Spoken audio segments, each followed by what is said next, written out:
A family is an epitome of God's love towards mankind. God designed us to live in families, and the Bible reveals that family relationships are important to Him. But as a believer, do you feel that you are still struggling? Maybe you're still struggling with your relationship, Struggling with your finances? struggling at work, With your social life? or with your spiritual life. We invite you to join us On our Family Table Talk every Saturday, at 7:30 a.m. on My TV. or catch us on our Facebook page.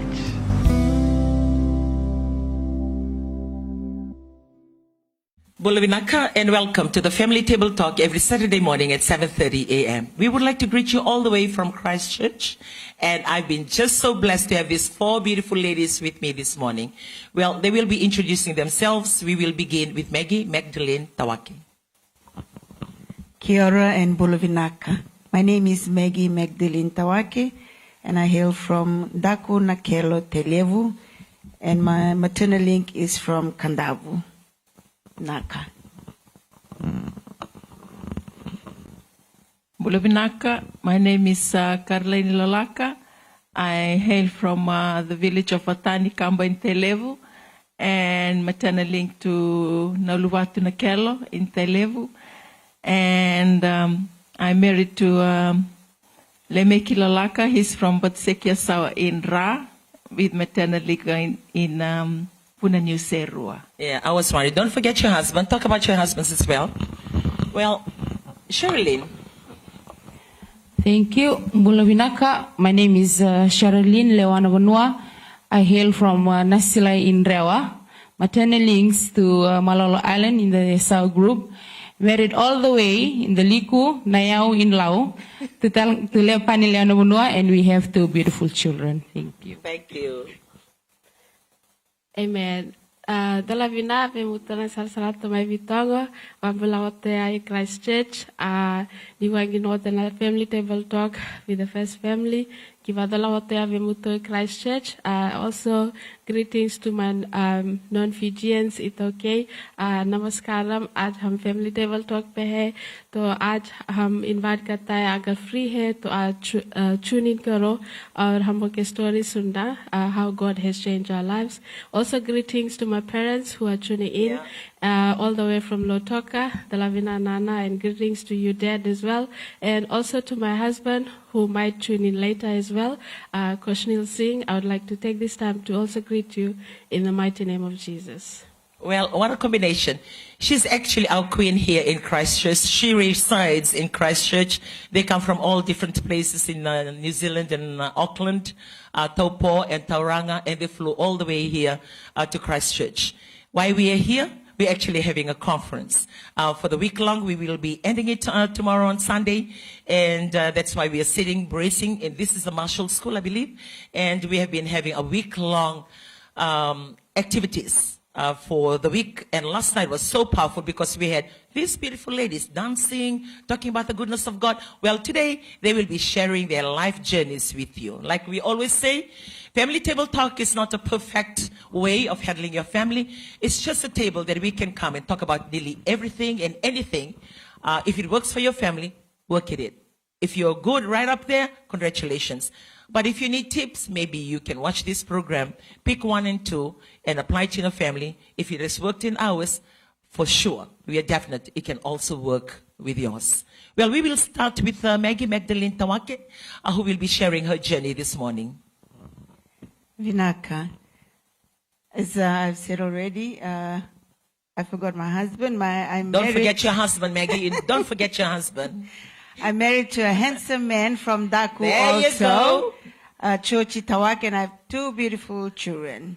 My life journey, I live in Suva, and I brought up in a Methodist church. My parents go to church, and I started knowing the Lord in an early age, going to Sunday school and youth, and then carry on in my teenage life, and I went to university for school. Okay. How did you meet your husband? Well, I did. We come from the same village. Yeah, I've noticed. It's like Tailevu combination. He was brought up in the village life, and I was Okay. brought up in Suva in town. But I think he was the one who was hiring me, but not All me. right. So how many years have you been married, Maggie? We've been married now for 25 years. And you have two beautiful children. 2 children. Can you share to us, like when you actually migrated or you come across to New Zealand from the life you lived, how did you adjust to the culture shock, the differences of, growing up, especially so for a teenage daughter? Would you be able to share with the viewers today on how to cope with that? Maybe some are still thinking of coming across, fearing the fact, okay, will my children survive? So share your story. If it's worked for you, it can work for you too. Thank you. I have an older daughter. She is 22 years now. You don't look like a mother who has a 22-year-old daughter. And the younger one is 10 years old. So they are 12 years apart. So that's a miracle in itself. Yes, it is a miracle. Okay, before you share about your daughter, share about that miracle. When you're told that you cannot conceive Yes. because you see the gap. It's obvious that it took Something. that long for your other daughter to come to be. So share a little bit on that miracle before you switch to the... Thank you. The miracle is when, in that gap, I had 2 ectopic pregnancy. Okay. And the second time I had my ectopic pregnancy, the doctor said I won't be able to bear another child. Can you tell our viewers what is ectopic pregnancy? What is it? Ectopic pregnancy, when you're pregnant, you go for scan, but they couldn't see the baby, but you tested positive pregnancy. And sometimes when you scan, they do the scan, they couldn't find the baby in where it's supposed to, in the baby bag. Okay. But it's on the tube, because for us ladies, we have right and left tube. Yeah. So the baby is stuck going to the bag, so that it's Oh, it's stuck on the there. tube. It's on the tube. So I had a pain, and then I was rushed to hospital, and they had to take me to surgery same time before it bursted out. And then they remove the baby. Yes. Oh, But if it had bursted inside the tube, I would have passed away as well. okay. So it was a risk. So And you had 2 of them. I had 2, and that was both. So that's a miracle in itself that you're still alive after those 2. Yes. And then the second time when I had it, they said it's the right tube again. But the last time they said it was the right. So I think God mended that second tube. But it was because I gave my life when I was a kid in class 6. But I recommitted my life and our marriage in 2007. And between that time, 2008, 2009, 2010, I had the second ectopic pregnancy. And I was doing God's work. And that's when the doctor told me I couldn't bear another child. So after that, what's the percentage? 99.99. You can't have another child. Can't. And how did you have? That was a miracle because I believe, because I committed my life to the Lord, recommitted my life to the Lord. Yeah. My second time, and I know this time I have to recommit my life and my marriage and our family to the Lord. And I know that my little daughter asked to, I think it was her birthday. Yeah, I remember came that to time. you. We were actually having a church service at the gymnasium, and it was Gloria, the oldest daughter's birthday. So after the church service, she came to me at the back end, and she said, Auntie Rai, can you pray for me? It's my birthday today. And I said, okay. So I held her hands and I said, what is your birthday wish? And she said, I want a sister.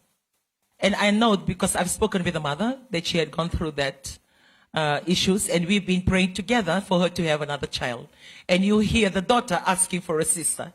So we held hands and we prayed, okay, I'm not the giver of that birthday gift. I can give you any other thing, but we will come in agreement and pray to God, which we did. And no, it's just amazing how God works. The faith and a desire of a child that trusts in God. And then you standing in faith that even when the doctor says it's 99.9% that you cannot have another baby, but the miracle, it's inexplainable. Well, that's another story. Now continue. Yes, and then I think after that prayer, 3 months after that prayer, I conceived the miracle baby. And she Okay. was born on 12/12/12. 12 December 2012. Yes. And I believe my commitment and reinstating my life with the Lord, that miracle happened. Because if it wasn't that, going back to the Lord, I was a sinner, I backslide, but I took another step to have faith that, okay, I can serve God well. And then that miracle happened. and she is 10 years old now. But my older daughter, who is 22 years old, she is now studying at the Waikato University in Hamilton. We moved here in 2018, and for me, it was not a culture shock because I work with Europeans and all. I understand how You used to work for European Union. European Union. For my daughter, when we moved in, I think the first week in school, the first 2 days she said it was all good. But after the first week, she said, I want to go back to Fiji. So I asked her, why you want to go back to Fiji? She said, she was shocked with how the atmosphere in the classroom and how they To the reacted teachers. to the teachers and all. So I told her, you have to pray. You have to pray. Don't follow what the other children do, but continue to do what you did in Fiji. Respect the teachers, continue and focus. And she did that. I think after that, because she came back, she was really crying. She really wanted to go back to Fiji. But then I continued to encourage her, and tell, see, we believe in God. God brought us here, so you trust God in everything you do. Continue to trust God and ask the Lord to lead you in His school. But it was a journey that she went through, and then she started enjoying. But she was different from all the children because she said, "Ma'am, I'm different." Back in Fiji, she's just a normal Average student. But when she came here, she was on the top. Okay. And during the last year, her graduation, she topped most of her subjects. All right. And she How many was years does she had experience for secondary schooling here? When we came, we put her 1 year back. Okay. Because she was in Form 6 back in Fiji. So we put her 1 year back here. Like to because go back we to year thought, 12, yeah. Yes. So we thought, so for her to learn. But Yeah. I think it was just our thinking. Yeah. But she was ready to go to year ready 13. to, yes. And then she spent 2 years. Okay. And now she's coping well and fitting in well at the university. Now at the university, she's coping well because after she left high school, she spent 2-year break. It was supposed to be 1. And then the second year, we got our residence. And then she said, "Oh, Mom, I'll work and I'll help you because I went through a situation. I was sick." And she said, "I'll help you when we get our residence, and then I'll go to university because of the fee, Yes. the difference." Yeah. I said, "Okay, if you want it that way, then we'll support you." But now she started university this year, and we can see because she's committed to the things of God. Yeah. She goes to Fiji for the youth rally. She does everything for the youth in the church program. And this year when she started, we were just amazed because her assignment, I think 3 or 4 assignment, it was just 100 out of 100. And Amazing. yeah, and like even herself, she was amazed Yeah. how she got those. Well, I believe the 2 years of break that she did, or she had, sort of made her ready to approach university studies in a more matured, yes, attitude other than just going in as a normal student. yes, because she always be scared. She was telling me, "Mom, I always be scared because I'm going to, but I think when I'm going now, I think I'm ready." I said, "I think God positioned you to stay these 2 years, To work on her confidence. and work on your confidence." And then when she went, like she was really Ready for it. Yeah. Well, there you go. It's amazing because I've actually shared your daughter's story. We were traveling from Northern Ireland to Scotland, and we had, and I know you're listening in this morning, we had Jane Barnove all the way from England, and she's actually going to the last phase of her education to go to tertiary. And we were sitting on a cafeteria out in one of the place of rest that we were having our drinks, hot drinks and stuff. And sitting in that coffee place, and everybody else were practicing their item, and she was sitting there on her own. So I called her and said, "Come, Jane, we sit together." And amazingly, she turned to me and she said, "Auntie Rai, we actually talking about daughters. Like you have adults. They are grown-up adults, young adults. And, to come from them." When she actually shared it, I shared with her Gloria's story. Gloria, her daughter, like for the church that we belong to, we all go to church as we sit here as ladies. And the church that we go to, we have a headquarters staff, which means they voluntarily give whichever country you're living in, you still do work towards God, but in the administrative elements of the church. And her daughter is, like she works in the pro events division. So they can be out there outside Fiji, but they do the posting and everything on the Viber group, which she does. And she has been part of that. But for Jane, she is MPAT division staff. So she was going around doing the camera, doing the Viber and all that. And when she turned to me, she said, Auntie Rai, I want to give 1 year to do God's work. And I haven't discussed with my parents yet, but I would love to do that. So I turned to Jane and I shared to Jane about Gloria's story. And I said, Gloria gave 2 years to do God's work. And the feedback that I see from the parents, they mentioned the fact when she went into university now, she's more ready, more matured. And because of the exposure and the experience that she had, because she had that relationship in the work group for headquarters, it's not defined by the age group. So she's working with adults. She's talking to adults. And not like normal adults, but adults with, matured spiritual life. So even that interaction and that communication, even though they're not physically together, that kind of talk and that kind of relationship that they have matured their thinking, even though they are children. And I shared that with Jane, and she was very interested. So before coming out and before leaving London, and I know Auntie Rose is also watching in, we were all sitting together with her mother and her 2 sisters. We have Diwali and also Deborah. And I turned to the mother and I said, I know we had this conversation with Jane all the way in Scotland, but if it's okay with you, if the parents approve, then we are willing to take Jane on. So Jane will be joining us in August, and she'll be coming over to Fiji to also work in Fiji for the conference, and December stay in for the Youth Elite. And even I'm trying to fit her to one of the programs as we travel to Australia and also for New Zealand for this upcoming schedule. And she's going to take 1 year break, then go to uni after that. And thank you to Gloria for making that happen, because she's already done it. And like what I said, the assignment is 100%. Well, that's beyond you. I have never had any 100% mark when I was still in school. But if that is happening, it's an approach and the adult thinking, the matured way that they look at the whole thing other than a normal student. And that's exactly what I shared with Jane. When you go back in, you're not going in just like a normal student who is just flowing, going with the flow. And I must say that they're very bold to make that kind of a decision. It's very bold to go against the current. Everybody's going this way, you stand in and say, no, I'll go that way. And that is brave. So thank you, Maggie, for sharing your story with us this morning. Now we will go across to Rewa. We have this beautiful Rewan lady married to Lau. What a combination. So we have Sherilyn. Please, Sherilyn, share your story with us today. And if you know how to speak in Nandi dialect, please say Mbula to your family back at home. Thank you, Auntie Rai. Before I share my testimony, a little bit of my life this morning, I would like to also take this time to say Mbula Vinaka to my parents back in Nandi, Mbula mom and dad, and also to the siblings in your family, and not forgetting my grandmother all the way from the Navodi village in Nandi. Mbula Vinaka to you all. Thank you. I'll just like to share a little bit of my life. I'm the oldest of 6 siblings. There was 4 of us born back in Fiji, and 2 were born here in New Zealand. We came in the year 2009.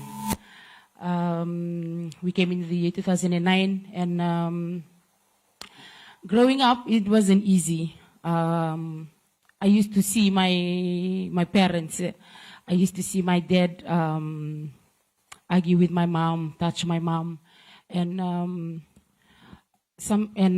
at times when I see my mom lying there helpless with the black eye and blood coming out, to me myself, I would say, okay, when I grow up, I don't want to be like this.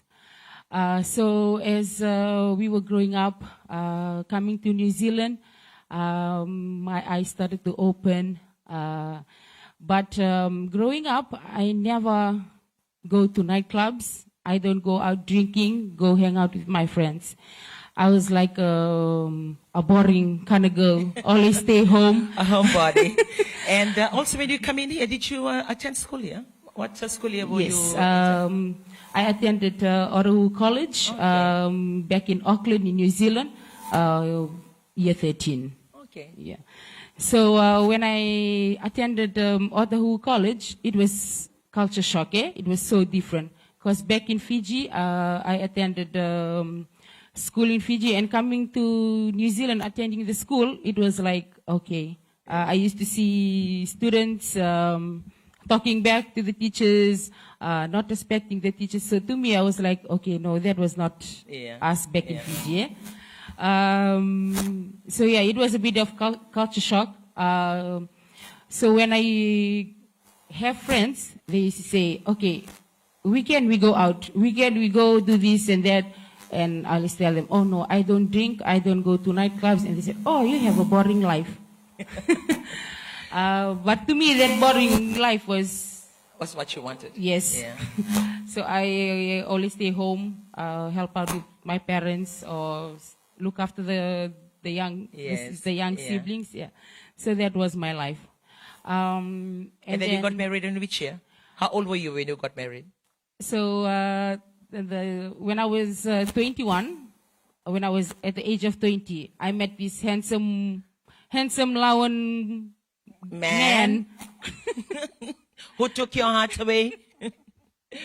So yeah, 2000, when I was 20, like I said, I'm the oldest. Yes. And my parents had plans for me.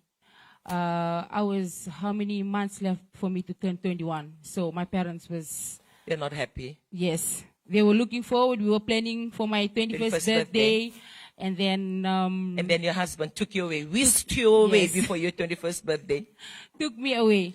And I was pregnant at the age before I was 21. Oh, okay. So... how many children do you have? Now I have two beautiful children. The oldest is 10 years old and the youngest is now 8. It was an easy journey for me. Yeah. When I was pregnant, my parents, they didn't like it. Like they were disappointed in me. And then I was telling my husband, okay, I think we need to do abortion because I can't do this because my parents are frustrated. My family, what will my family say back then from Fiji? So I wasn't looking, or I wasn't thinking about my child, but I was thinking of what my family or other people will say. Yeah. And then he said, oh, it's okay, don't worry. But that my parents, they were very disappointed. I mean, I'm the oldest, and they had so much plans for you. Yeah. Yeah, so when we had our son, it was a very difficult pregnancy. Yeah. Now looking back, when I always tell the story to my son, he always tell me, Mom, why you want to do that to me? You don't like me anymore. But now, as I see him, I thank God for bringing him up. Yeah? So like I've said, now he's he's 10 years old. It's his last year in primary. Okay.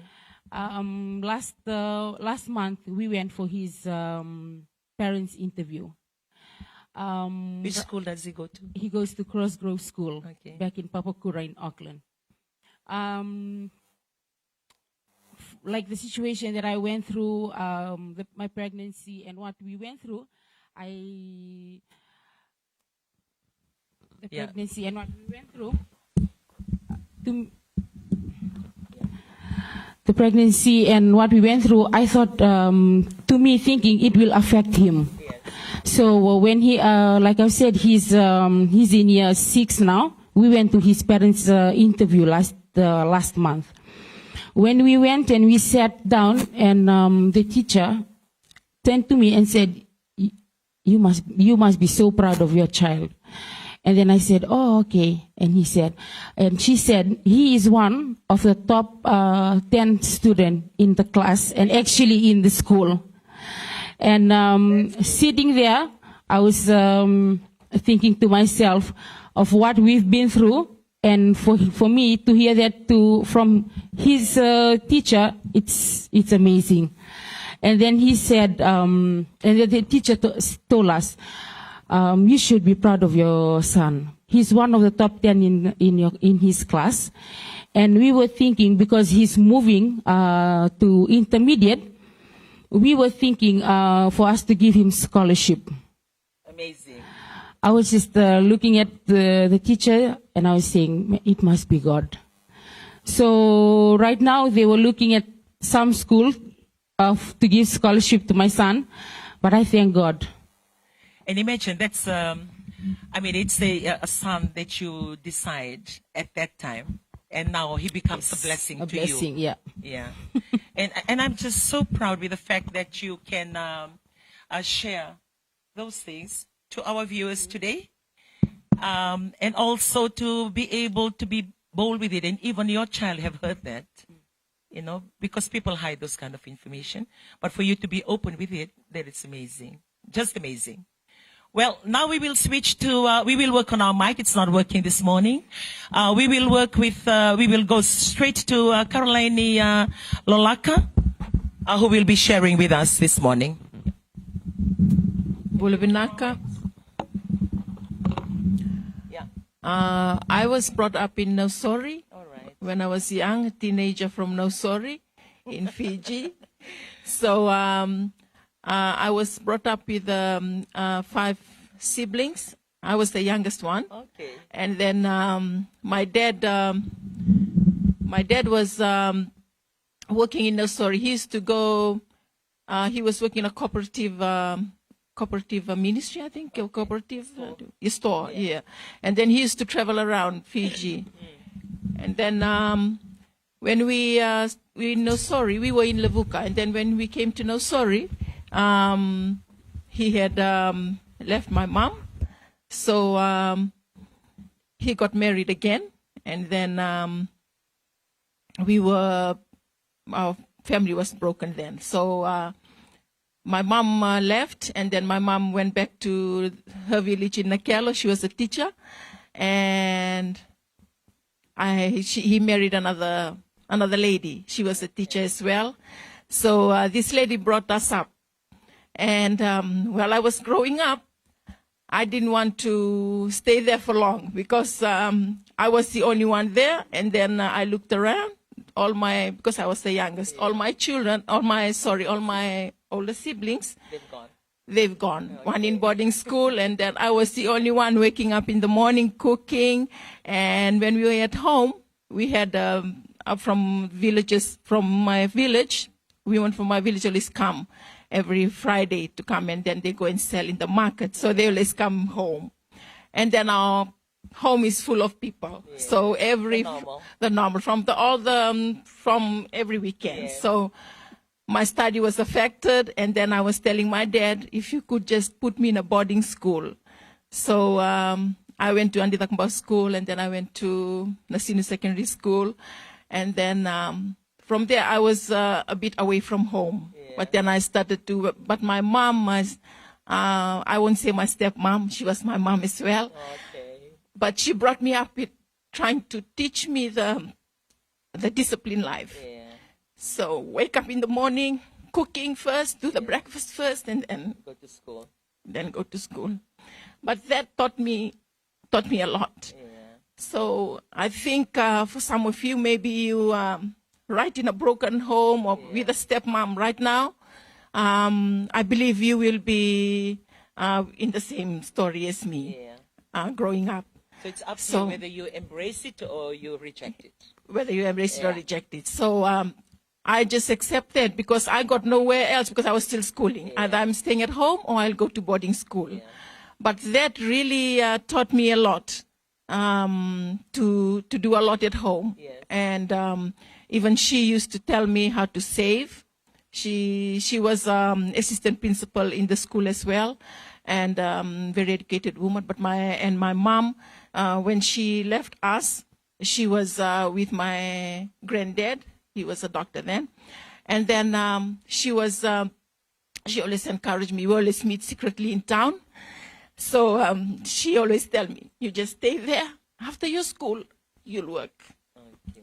So I was happy with that. But I was trying to fast forward my life so that I can live at home. So when did you get married? How old so were you? when I left, I went to work in Nadi, away from Nausori. So I went to work at the region of Fiji. Okay. And then I was there in 1992 to 1995. Okay, I was there in 1982. Yeah. And then I worked at the reception desk. and then I worked there, and then I moved to reservation. So when I was working there, my husband was there as well. Okay. He was in the kitchen, in the pastry. So So you're getting free yes, so the pastries used to come at the front desk in that way. So yes. And then after a while he used to call me, and then he said, okay, can I Enough come pastries. in? Yes. So, So how many so children that do you started have? and then now I've had 4 children and 1 granddaughter. So so in 2006